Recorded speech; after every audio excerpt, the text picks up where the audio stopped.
All right, Chicago teacher is getting some much deserved attention for an event that he calls Tie Tuesday. Yeah, so the whole idea, Brandon, is to teach his students how to dress professionally. Our friends over at Fox Chicago has the story. I'm going to adjust your tie, okay? All right. Let's fix your collar. Every Tuesday is Tie Tuesday here at Dixon Elementary in Chatham. Let me make sure your tie is all right. Thanks to second grade teacher Daniel Jackson, who learned to tie one at 7 years old. In college, I was reminded of how my grandfather taught me how to tie a tie.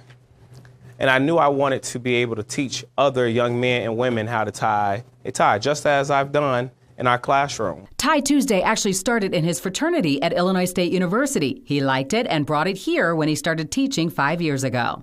Each year at the beginning of the school year, I would teach my boys and girls how to tie a tie because I wanted them to learn how to be professionals. The tie-in here? I wanted to make sure that you all had good what? Behavior and grades. Positive behavior, positive relationships in this building. And in this building, the tradition has continued beyond second grade. It was amazing because the culture of the school started to change. His former students still wear them as they get older, and he has now received tie donations and support from parents. They want the children to be able to be creative. They want the children to feel empowered in their classrooms and in the community. And it's working. I feel like I'm going to prom. I like it because I just think we look so fancy. It makes me feel good about myself sometimes, and if my classmates do it, they can probably feel good about themselves too. And so does Jackson, who hopes the program expands beyond these walls. I want these young men and women to carry on this tradition. I would like it to be a legacy. Oh, that's good. It is. It is great to see, good. because you'd be surprised just the impact like wearing a tie has on a young man who probably doesn't wear a tie often. You know, when you look good, you feel good. Yeah, that's what some of the young people alluded to in the piece there. Now listen, never learn how to tie a tie, so I'm going to throw you a clip. All right.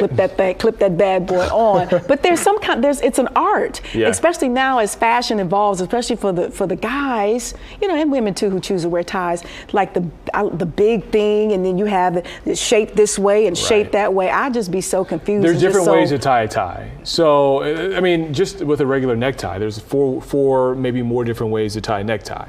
So, you got bow ties, then you got ascot ties. Now, you know how to do a bow tie? I know how to do a bow tie. From scratch, like with the bow tie being like this?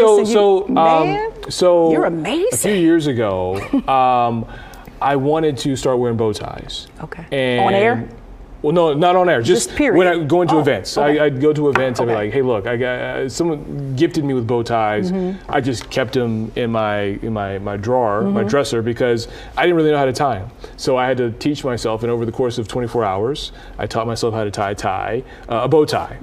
And, you know, whenever I can, I try to wear a bow tie because you don't want to lose the muscle memory, because if you don't really know how to do it, if you do it and then you don't do it for a long time, you kind of forget. Okay. But have you gotten real fancy with all the different knots right here for the ties? Or you keep it simple? I try to keep it as simple as possible. But then there's this whole upper body etiquette, because you got the tie, bow tie, and then you got the square thing here. Pocket squares, and then, you know, nice as spring continues, as spring continues, you start wearing the flower lapels. I do it as according to the season. So, because you don't really want to wear flowers when it's snowing outside. But I feel like energetically, like when you started the show, you had the tie, you took the tie out. Right, had the tie bar too, but I think energetically, it kind of relaxes you a little bit. When you know you don't have on a tie, do you get a little relaxing-ish? Sometimes you feel more comfortable.